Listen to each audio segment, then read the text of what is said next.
ಎಲ್ರಿಗೂ ನಮಸ್ಕಾರಗಳು. ಆತ್ಮೀಯ ವಿದ್ಯಾರ್ಥಿ ಮಿತ್ರರೇ, ಪ್ರಥಮ BA ಐಚ್ಛಿಕ Kannada, first BA option Kannada, first semester ಇವರ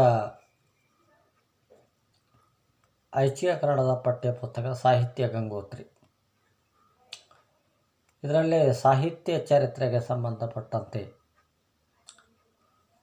ಕಳೆದ ತರಗತಿಯಲ್ಲಿ ಕೆಲವಷ್ಟು ಭಾಗಗಳನ್ನು ಮಾಡಿ ಮುಗಿಸಿದ್ದೇವೆ.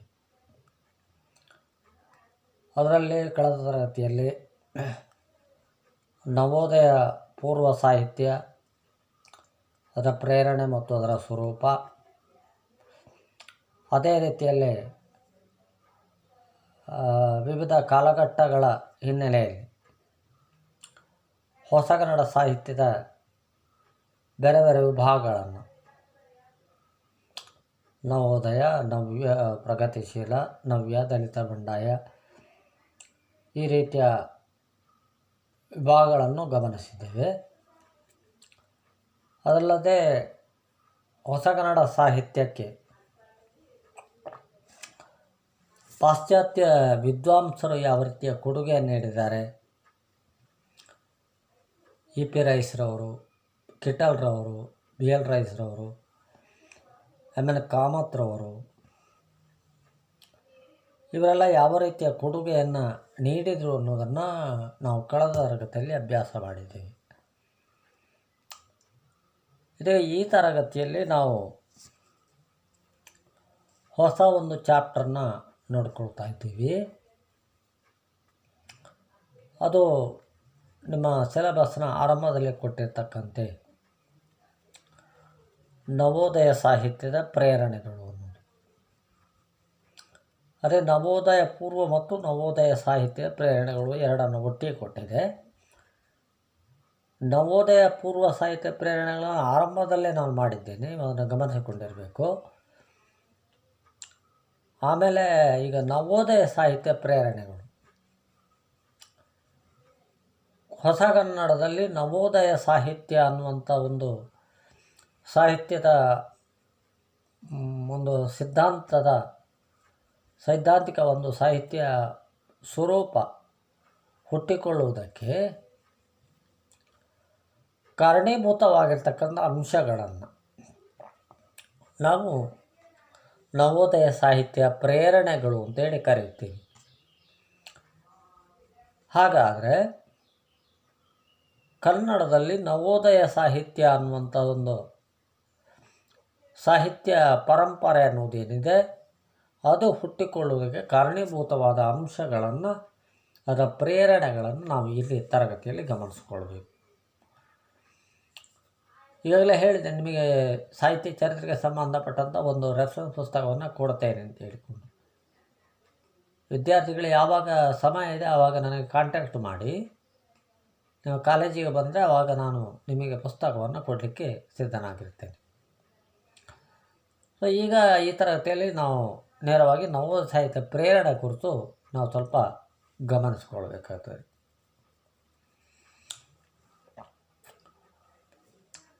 ಈಗಾಗಲೇ ಗಮನಿಸಿಕೊಂಡಾಗೆ ಹೊಸಗನ್ನಡ ಸಾಹಿತ್ಯ ಅನ್ನೋದು ಹುಟ್ಟಿಕೊಳ್ಳುವುದಕ್ಕೆ ಅದು ನವೋದಯ ಪೂರ್ವ ಇರ್ಬೋದು ಅಥವಾ ನವೋದಯ ಇರ್ಬೋದು, ಹುಟ್ಟಿಕೊಳ್ಳುವುದಕ್ಕೆ ಕಾರಣೀಭೂತವಾದ ಅಂಶಗಳಲ್ಲಿ ಪ್ರಮುಖವಾಗಿರ್ತಕ್ಕ ಅಂಶ ಅನ್ನೋದೇನಿದೆ ಅದು ಇಂಗ್ಲೀಷ್ ವಿದ್ಯಾಭ್ಯಾಸ ಅನ್ನೋದು. ಈ ಇಂಗ್ಲೀಷ್ ವಿದ್ಯಾಭ್ಯಾಸ ಅನ್ನೋದೇನಿದೆ ಅದು ಈ ಕನ್ನಡದಲ್ಲಿ ಹೊಸ ರೀತಿಯ ಸಾಹಿತ್ಯ ಸೃಷ್ಟಿಗೆ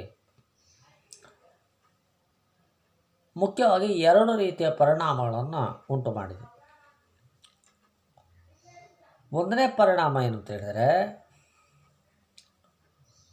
ಕನ್ನಡದ ಸಾಹಿತಿಗಳಿಗೆ ಹೊಸ ರೀತಿಯ ಜೀವನ ಮೌಲ್ಯಗಳ ದರ್ಶನವಾಗಿರ್ತಕ್ಕಂಥದ್ದು. ಇಂಗ್ಲೀಷ್ ಶಿಕ್ಷಣವನ್ನು ಪಡೆದಿರ್ತಕ್ಕಂಥ ಕನ್ನಡ ಸಾಹಿತಿಗಳೇನಿದ್ದಾರೆ ಅವರು ಇಂಗ್ಲೀಷ್ ಶಿಕ್ಷಣದ ಮೂಲಕವಾಗಿ ಇಂಗ್ಲೀಷ್ ಸಾಹಿತ್ಯವನ್ನು ಓದುವುದರ ಮುಖೇನ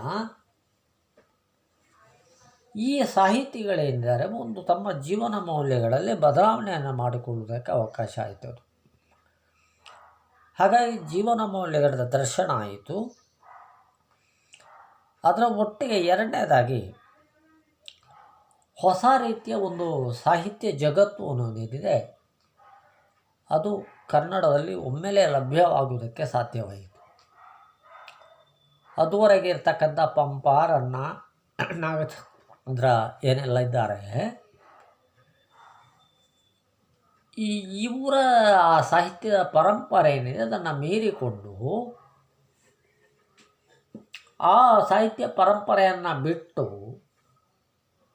ಒಂದು ಹೊಸ ರೀತಿಯ ಸಾಹಿತ್ಯ ಪರಂಪರೆ ಅನ್ನುವುದು ಕನ್ನಡದಲ್ಲಿ ಹುಟ್ಟಿಕೊಳ್ಳುವುದಕ್ಕೆ ಸಹ ಈ ಇಂಗ್ಲೀಷ್ ವಿದ್ಯಾಭ್ಯಾಸ ಅನ್ನೋದು ಪ್ರೇರಣೆ ನೀಡಿತು. ಹೀಗೆ ಮುಖ್ಯವಾಗಿ ಎರಡು ರೀತಿಯ ಪ್ರೇರಣೆಗಳು ಈ ಹೊಸ ಕನ್ನಡ ಸಾಹಿತ್ಯ ಸೃಷ್ಟಿಕರಣವಾಗಿ, ಒಂದು ಕನ್ನಡ ಸಾಹಿತಿಗಳಿಗೆ ಅವರ ಜೀವನ ಮೌಲ್ಯದಲ್ಲಿ ಆಗಿರ್ತಕ್ಕಂಥ ಬದಲಾವಣೆ,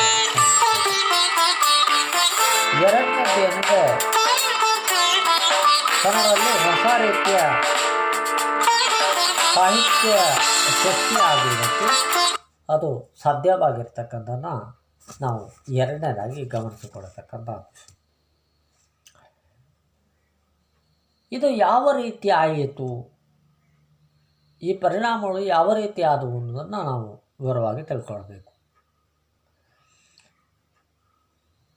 ನಾವು ಆಗಿನ ಹೈಸ್ಕೂಲ್ ವಿದ್ಯಾರ್ಥಿಗಳು, ಆಗ ಕನ್ನಡದಲ್ಲಿದ್ದಂಥ ಹೈಸ್ಕೂಲ್ ವಿದ್ಯಾರ್ಥಿಗಳಿದ್ದಾರೆ, ಅವರು ಚಾಮರಸನ ಕಾವ್ಯವನ್ನು ಮತ್ತು ಶೇಕ್ಸ್ಪಿಯರ್ನ ನಾಟಕಗಳನ್ನು ಅಭ್ಯಾಸ ಮಾಡಬೇಕಾಯಿತು. ಕನ್ನಡದ ಒಬ್ಬ ಪ್ರಮುಖ ಕವಿ ಏನಿದ್ದಾನೆ ಷಡಪದಿಕಾರ ಚಾಮರಸ, ಅವ ಬರ್ತಿರ್ತಕ್ಕಂಥ ಕನ್ನಡದ ಪ್ರಭುಲಿಂಗ ಲೀಲೆ ಅನ್ನುವಂಥ ಕಾವ್ಯವನ್ನು, ಅದರ ಒಂದಿಗೆ ಆ ಕಾಲದಲ್ಲಿ ಇಂಗ್ಲೀಷಿನಲ್ಲಿ ಬಹಳ ಪ್ರಚಲಿತವಾಗಿದ್ದಂಥ ಶೇಕ್ಸ್ಪಿಯರ್ನ ನಾಟಕಗಳು, ಇಂಗ್ಲೀಷ್ ನಾಟಕಗಳೇನಿವೆ ಅದನ್ನು ಓದ್ತಕ್ಕಂಥ ಅವಕಾಶ ಅವರಿಗೆ ಸಿಕ್ಕಿತು. ಅದರೊಂದಿಗೆ ಅನೇಕ ಪಾಶ್ಚಾತ್ಯ ಕವಿಗಳ ಕೃತಿಗಳನ್ನು ಸಹ ಕನ್ನಡದ ವಿದ್ಯಾರ್ಥಿಗಳು ಓದಬೇಕಾಯಿತು. ಸೊ ಈ ಓದುವಿಕೆಯ ಪರಿಣಾಮವಾಗಿ ಒಂದು ಕಡೆ ಕನ್ನಡ ಸಾಹಿತ್ಯದ ಓದು, ಆಮೇಲೆ ಪಾಶ್ಚಾತ್ಯ ಸಾಹಿತ್ಯದ ಓದು, ಈ ಎರಡರ ಪರಿಣಾಮವಾಗಿ ಇದನ್ನು ಓದಿದ ಕನ್ನಡದ ವಿದ್ಯಾರ್ಥಿಗಳೇನಿದ್ದಾರೆ ಅವರ ಬೌದ್ಧಿಕ ಮಟ್ಟ ಅದೇನಾಯಿತು, ಅದು ವಿಸ್ತಾರವಾಗ್ತಾ ಹೋಯಿತು. ಅಂದರೆ ಮೆಂಟಲಿ ದೇ ಆರ್ ಡೆವಲಪ್, ಬೌದ್ಧಿಕವಾಗಿ ಅವರು ಬುದ್ಧಿವಂತಿಕೆಯಲ್ಲಿ ಹೆಚ್ಚು ಬುದ್ಧಿಮತ್ತೆಯನ್ನು ಹೊಂದಿಕೊಳ್ಳೋದಕ್ಕೆ ಸಾಧ್ಯ ಆಯಿತು.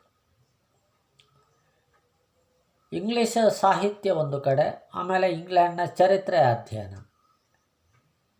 ಇದರಿಂದಾಗಿ ಎಲ್ಲವನ್ನು ಪ್ರಶ್ನಿಸುವ ಒಂದು ವಿಶ್ಲೇಷಿಸುವ ಮನೋಧರ್ಮ ಭಾರತೀಯರಲ್ಲಿ, ವಿಶೇಷವಾಗಿ ಕನ್ನಡಿಗರಲ್ಲಿ ಅದು ಬೆಳೆಯಿತು. ಒಂದು ಕಡೆ ಇಂಗ್ಲೀಷ್ ಸಾಹಿತ್ಯದ ಓದು, ಆಮೇಲೆ ಇಂಗ್ಲೀಷ್ನ ಚರಿತ್ರೆ ಇದೆ, ಆ ಚರಿತ್ರೆ ಓದು, ಹಿಸ್ಟ್ರಿ ಆಫ್ ಇಂಗ್ಲೆಂಡ್,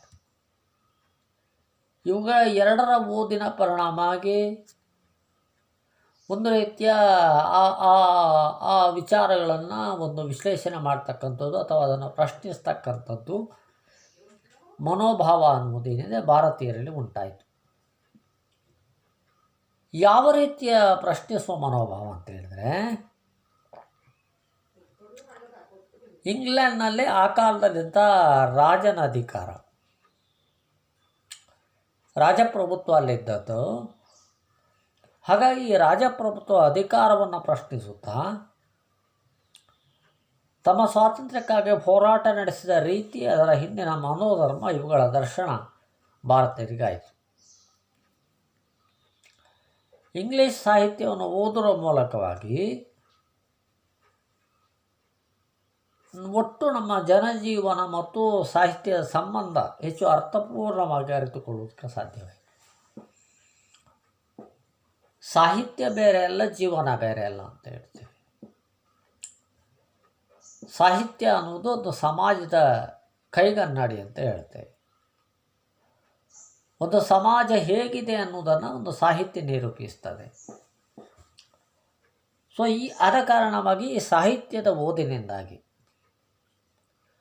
ಜೀವನ ಮತ್ತು ಸಾಹಿತ್ಯದ ಸಂಬಂಧಗಳು ಹೆಚ್ಚು ಅರ್ಥಪೂರ್ಣವಾಗಿ ಅರಿತುಕೊಳ್ಳೋದಕ್ಕೆ ಸಾಧ್ಯವಾಯಿತು.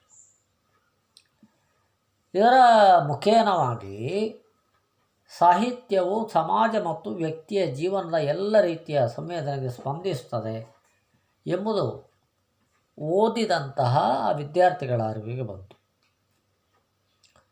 ಸಾಹಿತ್ಯ ಅನ್ನೋದೇನಿದೆ ಅದು ಸಮಾಜದ ಮತ್ತು ವ್ಯಕ್ತಿಯ ಜೀವನದ ವ್ಯಷ್ಟಿ ಮತ್ತು ಸಮಷ್ಟಿ. ವ್ಯಷ್ಟಿ ಅಂದರೆ ವ್ಯಕ್ತಿ, ಸಮಷ್ಟಿ ಅಂದರೆ ಸಮಾಜ. ಹೀಗೆ ವ್ಯಷ್ಟಿ ಮತ್ತು ಸಮಷ್ಟಿಯ ಹಿನ್ನೆಲೆಯಲ್ಲಿ ಜೀವನದ ರೀತಿಯ ಸಂವೇದನೆಗೆ ಈ ಸಾಹಿತ್ಯವು ಸ್ಪಂದಿಸ್ತದೆ ಅನ್ನುವುದು ಇದನ್ನೆಲ್ಲ ಓದಿದ ಕನ್ನಡ ವಿದ್ಯಾರ್ಥಿಗಳಿಗೆ, ಭಾರತೀಯ ವಿದ್ಯಾರ್ಥಿಗಳಿಗೆ ಅರಿವಾಯಿತು. ವಿಶೇಷವಾಗಿ ಆ ಕಾಲದಲ್ಲಿ ಮಿಲ್ಟನ್, ಶೆಲ್ಲಿ, ಬೈರನ್ ಮೊದಲಾಗಿರ್ತಕ್ಕಂಥ ಇಂಗ್ಲೀಷ್ನ ಪ್ರಮುಖ ಕವಿಗಳಿದ್ದಾರೆ. ಅವರು ತಮ್ಮ ಸಾಹಿತ್ಯ ಕೃತಿಗಳ ಮೂಲಕ ಸಮಾಜವನ್ನು ಯಾವ ರೀತಿಯಲ್ಲಿ ಎಚ್ಚರಿಸ್ತಾ ಇದ್ದರು, ಆ ಎಚ್ಚರಿಸುವ ಬರಹಗಳು ಏನಿವೆ ಅವನ್ನು ಓದಿದ ಭಾರತೀಯರಿಗೂ ಸಹ ಒಂದು ರೀತಿಯ ಪ್ರಭಾವ ಉಂಟಾಯಿತು. ನೀವು ವರ್ಡ್ಸ್ವರ್ತ್ ಕವಿಯ ಕಾವ್ಯಗಳನ್ನು ಗಮನಿಸ್ಕೊಂಡ್ರೆ ಅಲ್ಲಿ ರೈತರು, ಕುರುಬರು, ದಿಕ್ಕಿಲ್ಲದ ಬಡ ಹೆಂಗಸರಿದ್ದಾರೆ.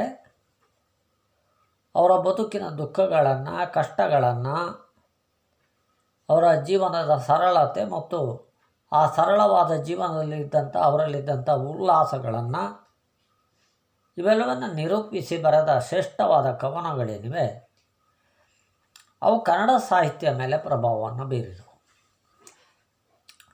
ಅದುವರೆಗೆ ಪಂಪ, ರನ್ನ, ಜನ್ನ ಇವರೆಲ್ಲ ಪುರಾಣವನ್ನು ಆಧರಿಸಿಕೊಂಡು ನಮ್ಮ ಮುಂದೆ ಇಲ್ಲದೇ ಇದ್ದಂತಹ ಕಥಾನಕದ ವ್ಯಕ್ತಿಗಳಿದ್ದಾರೆ. ಆ ವ್ಯಕ್ತಿಗಳ ವ್ಯಕ್ತಿ ಚಿತ್ರಣವನ್ನು ಮಾಡೋದಕ್ಕೆ ತೊಡಗಿದರೆ ಇಲ್ಲೇನಾಗ್ತದೆ, ನಮ್ಮ ಮುಂದೆ ಇರ್ತಕ್ಕಂಥ ಸಾಮಾನ್ಯ ಜನರು, ರೈತರಿರ್ಬೋದು, ಕುರುಬರಿರ್ಬೋದು, ಬಡ ಹೆಂಗಸರಿರ್ಬೋದು, ಇವರ ಜೀವನವನ್ನು ನಿರೂಪಿಸ್ತಕ್ಕಂಥ ಕೆಲಸವನ್ನು ಅವರು ಮಾಡ್ತಾರೆ. ಸೊ ಇದರ ಪರಿಣಾಮವಾಗಿ ಕನ್ನಡದಲ್ಲೂ ಆ ರೀತಿಯ ಒಂದು ಕಾವ್ಯ ಅನ್ನೋದು ಹುಟ್ಟಿಕೊಳ್ಳುವುದಕ್ಕೆ ಅದು ಪ್ರೇರಣೆಯಾಗಿ ಬೀರಿತು. ಆ ಕಾಲದ ಸಮಕಾಲೀನ ಸಮಾಜದ ಸಮಸ್ಯೆಗಳ ಸೂಕ್ಷ್ಮವಾದ ವಿಶ್ಲೇಷಣೆಯನ್ನು ಪಾಶ್ಚಾತ್ಯ ವಿಮರ್ಶಕರಾದ ಕಾರ್ಲೆ, ರಸ್ಕಿನ್ ಮೊದಲಾದವರು ಸಾಹಿತಿಗಳು ಮಾಡ್ತಾರೆ.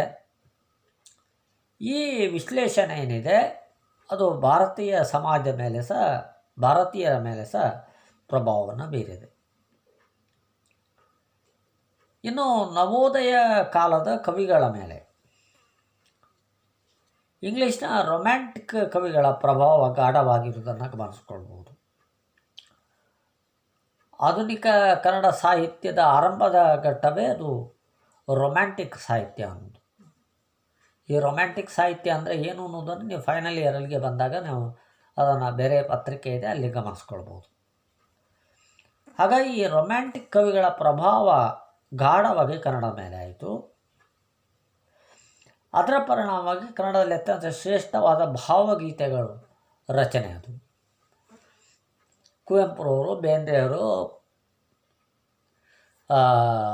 ಪೂತಿನಾರವರು, ಶಿವರುದ್ರಪ್ಪನವರು, ಕಣವಿಯವರು ಇವರೆಲ್ಲ ಈ ಭಾವಗೀತೆಗಳನ್ನು ಬರೀಲಿಕ್ಕೆ ಆರಂಭಿಸಿದರು. ಇದಕ್ಕೆ ಪ್ರೇರಣೆ ಆಗಿರ್ತಕ್ಕಂಥದ್ದು ಇಂಗ್ಲೀಷ್ನಲ್ಲಿರ್ತಕ್ಕಂಥ ರೊಮ್ಯಾಂಟಿಕ್ ಕಾವ್ಯ ಅನ್ನುವಂಥದ್ದು. ಇಂಗ್ಲೀಷ್ನ ಕವನಗಳಲ್ಲಿ ಅಭಿವ್ಯಕ್ತಗೊಂಡಿರ್ತಕ್ಕಂಥ ಮನುಷ್ಯನ ಅತಿ ಸೂಕ್ಷ್ಮವಾದ ಭಾವನೆಗಳು, ಆ ರೊಮ್ಯಾಂಟಿಕ್ ಕವನಗಳಲ್ಲಿ ಏನೆಲ್ಲ ಅಂಶಗಳಿದ್ದು ಅಂದರೆ, ಇಂಗ್ಲೀಷಿನ ಕವನಗಳಲ್ಲಿ ಅಭಿವ್ಯಕ್ತ ಮನುಷ್ಯನ ಅತಿ ಸೂಕ್ಷ್ಮ ಭಾವನೆಗಳು, ನಮ್ಮೊಳಗಿರ್ತಕ್ಕಂಥ ಅತಿ ಸೂಕ್ಷ್ಮವಾದ ವಿಚಾರ ಭಾವನೆಗಳಿವೆ. ಅದನ್ನು ಸಾರ್ವಜನಿಕವಾಗಿ ನಮಗೆ ಹೇಳಿಕೊಳ್ಳೋದಕ್ಕೆ ಆಗೋದಿಲ್ಲ. ಅದಕ್ಕೊಂದು ಮಾಧ್ಯಮ ಅನ್ನೋದು ಬೇಕಾಗುತ್ತದೆ. ಈ ನಮ್ಮ ಸೂಕ್ಷ್ಮವಾದ ಭಾವನೆಗಳನ್ನು ಬರವಣಿಗೆಗಳ ಮೂಲಕ ವ್ಯಕ್ತಪಡಿಸುವುದಕ್ಕೆ ಸಾಹಿತ್ಯ ಅನ್ನೋದು ಮಾಧ್ಯಮವಾಗಿರೋದನ್ನು ಇಲ್ಲಿ ನಾವು ಗಮನಿಸ್ಕೊಳ್ಬೇಕು. ಸೊ ಭಾವನೆಗಳು, ಕನಸುಗಳು, ನೋವು ನಿರಾಸೆಗಳು ಇವೆಲ್ಲವೂ ಸಹ ಆ ಭಾವಗೀತೆಗಳ ಇಲ್ಲಿ ಇದ್ದಿರ್ತಕ್ಕಂಥದ್ದು. ಅದು ಒಂದು ರೀತಿಯ ವಿಶಿಷ್ಟವಾದ ಅನುಭವವನ್ನು ನಮಗೆ ತಂದುಕೊಟ್ಟಿದ್ದು. ಇದಲ್ಲದೆ ಕನ್ನಡದ ಭಾವಗೀತೆಗಳಲ್ಲಿ ಬೇರೆ ಬೇರೆ ಒಳ ಪ್ರಕಾರಗಳನ್ನು ಗಮನಿಸ್ಕೊಳ್ಬೋದು. ಅದು ಸುನೀತ, ಪ್ರಗಾತ, ಶೋಕಗೀತ, ತೀನಂಶಿಯವರು ಈ ರೀತಿಯ ಮತ್ತು ಬೇಂದ್ರೆ ಅವರು ಈ ರೀತಿಯ ಒಳ ಪ್ರಕಾರಗಳಲ್ಲಿ ಬರೆಯುವುದನ್ನು ಗಮನಿಸ್ಕೊಳ್ಬೋದು. ಈ ಎಲ್ಲ ರಚನೆಗಳು ಕನ್ನಡದಲ್ಲಿ ಆಗುವುದಕ್ಕೆ ಸಾಧ್ಯವಾಯಿತು. ಆಮೇಲೆ ಇದಲ್ಲದೆ ಇಂಗ್ಲೀಷ್ನ ನಾಟಕಗಳ ಪ್ರಭಾವದಿಂದಾಗಿ ಕನ್ನಡದಲ್ಲಿ ವಿಶಿಷ್ಟವಾದ ನಾಟಕ ರಚನೆಗಳು ಯಾವುವು? ಕನ್ನಡದ ಆರಂಭದ ನಾಟಕಗಳನ್ನು, ಎಸ್ಪೆಷಲಿ BMC ಅವರು ಬರೆದಿರ್ತಕ್ಕಂಥ ಎಲ್ಲ ನಾಟಕಗಳೇನಿವೆ ಅವು ಏನಾಗಿವೆ, ಪಾಶ್ಚಾತ್ಯ ನಾಟಕಗಳ ಪ್ರಭಾವದಿಂದಾಗಿ ಮತ್ತು ಸಂಸ್ಕೃತ ನಾಟಕಗಳ ಪ್ರಭಾವದಿಂದಾಗಿ ರಚನೆ ಆಗಿರ್ತಕ್ಕಂಥವು. ಇನ್ನು ನಾಟಕ ಆದರೆ ಇನ್ನು ಕಾದಂಬರಿಗೆ ಬಂದರೆ, ಕನ್ನಡದಲ್ಲಿರ್ತಕ್ಕಂಥ ಕಾದಂಬರಿಗಳು ಅವು ಏನಾಗಿವೆ, ಅವು ಇಂಗ್ಲೀಷ್ನ ಶ್ರೇಷ್ಠ ಕಾದಂಬರಿ ಮತ್ತು ಸಣ್ಣ ಕಥೆಗಳು ಇವುಗಳನ್ನು ಕನ್ನಡಿಗರು ಓದುವ ಮೂಲಕವಾಗಿ ಕನ್ನಡದಲ್ಲಿ ಆ ರೀತಿಯ ನಾಟಕಗಳ, ಕಾದಂಬರಿಗಳ ರಚನೆಗೆ, ಅಂತ್ಯ ಕಥೆಗಳು ಮತ್ತು ಕಾದಂಬರಿ ರಚನೆಗೆ ಸಾಧ್ಯವಾಯಿತು. ಆಧುನಿಕ ಕಾಲದಲ್ಲಿ ಕನ್ನಡ ಸಾಹಿತ್ಯ ಎರಡು ಪ್ರಕಾರಗಳ ಮೂಲಕ ವಿಶಿಷ್ಟ ರೀತಿಯಲ್ಲಿ ಅಭಿವೃದ್ಧಿಯನ್ನು ಕಾಣುತ್ತೇವೆ. ಅಂದರೆ ಈ ಇಂಗ್ಲೀಷ್ನಲ್ಲಿದ್ದತಕ್ಕಂಥ ಶಾರ್ಟ್ ಸ್ಟೋರಿ ಆ್ಯಂಡ್ ನಾವೆಲ್ಸ್ ಅಂತ ಏನು ಹೇಳ್ತಾ ಇದ್ದೇವೆ, ಅವುಗಳನ್ನು ಓದುವ ಮೂಲಕವಾಗಿ ಆಧುನಿಕ ಕಾಲದಲ್ಲಿ ಕನ್ನಡ ಸಾಹಿತ್ಯದಲ್ಲಿ ಈ ಎರಡು ಪ್ರಕಾರಗಳ ಮೂಲಕವಾಗಿ ವಿಶಿಷ್ಟವಾದ ರೀತಿಯಲ್ಲಿ ಅಭಿವೃದ್ಧಿಗೊಂಡಿರೋದನ್ನು. ಹಾಗಾಗಿ ಇವತ್ತು ಕಾದಂಬರಿಗಳು, ಸಣ್ಣ ಕಥೆಗಳು ಬಹಳ ದೊಡ್ಡ ಪ್ರಮಾಣದಲ್ಲಿ ಬೆಳೆದು ಬರ್ತಾ ಇರೋದನ್ನು ಗಮನಿಸ್ಕೊಳ್ಬೋದು. ಅದಕ್ಕೆ ಇಂಗ್ಲೀಷ್ ಸಾಹಿತ್ಯ ಅನ್ನೋದು ಕಾರಣವಾಗುತ್ತೆ. ಇಂಗ್ಲೀಷ್ ಸಾಹಿತ್ಯದ ಓದು, ಇಂಗ್ಲೀಷ್ ವಿದ್ಯಾಭ್ಯಾಸದಿಂದ ಬಂದಿರತಕ್ಕಂಥದ್ದು ಸಹ ಗಮನಿಸ್ಕೊಳ್ಬೇಕು. ಆಮೇಲೆ ಇಂಗ್ಲೀಷ್ನ ರೊಮ್ಯಾಂಟಿಕ್ ಕವಿಗಳ ನಿಸರ್ಗದ ಚಿತ್ರಣ, ಈ ಪ್ರಭಾವ ಸಹ ಕನ್ನಡ ಕವಿಗಳಲ್ಲಿ ಆಗಿದೆ. ಕನ್ನಡದಲ್ಲಿದ್ದ ಆರಂಭದ ಕವಿಗಳಾದಂಥ, ಹೊಸ ಕನ್ನಡದ ಆರಂಭದ ಕವಿಗಳಾದಂಥ ಕುವೆಂಪು, ಬೇಂದ್ರೆ, ಪೂತಿನಾರವರು ಇವರ ಕಾವ್ಯಗಳಲ್ಲಿ ಈ ರೀತಿಯ ನಿಸರ್ಗದ ಚಿತ್ರಣವನ್ನು ನಾವು ಗಮನಿಸಿಕೊಳ್ಳಬೇಕಾಗ್ತದೆ. ಸೊ ಈ ರೀತಿಯಲ್ಲಿ ಹೊಸ ಕನ್ನಡ ಸಾಹಿತ್ಯದ ವಿವಿಧ ಪ್ರಕಾರಗಳ ಮೇಲೆ ಪಾಶ್ಚಾತ್ಯ ಸಾಹಿತ್ಯದ ಓದು, ಪಾಶ್ಚಾತ್ಯ ಇಂಗ್ಲೀಷ್ ಶಿಕ್ಷಣ ಕ್ರಮ ಏನಿದೆ ಅದು ಬೇರೆ ಬೇರೆ ರೀತಿಯ ಪ್ರಭಾವವನ್ನು ಬೀರೋದನ್ನು ಗಮನಿಸ್ಕೊಳ್ಬೋದು. ಹಾಗಾಗಿ ಹೊಸ ಕನ್ನಡ ಸಾಹಿತ್ಯ ವಿವಿಧ ಪ್ರಕಾರಗಳು ಅರ್ಥಪೂರ್ಣ ನೆಲೆ ಕಾಣುವುದಕ್ಕೆ ಇಂಗ್ಲೀಷ್ನ ವಿದ್ಯಾಭ್ಯಾಸ ಮತ್ತು ಇಂಗ್ಲೀಷ್ ಸಾಹಿತ್ಯ ದರ್ಶನ ಇವೆರಡು ಬಹಳ ಪ್ರಮುಖ ಪ್ರೇರಣೆಯಾಗಿ ಕಾರ್ಯನಿರ್ವಹಿಸಿವೆ.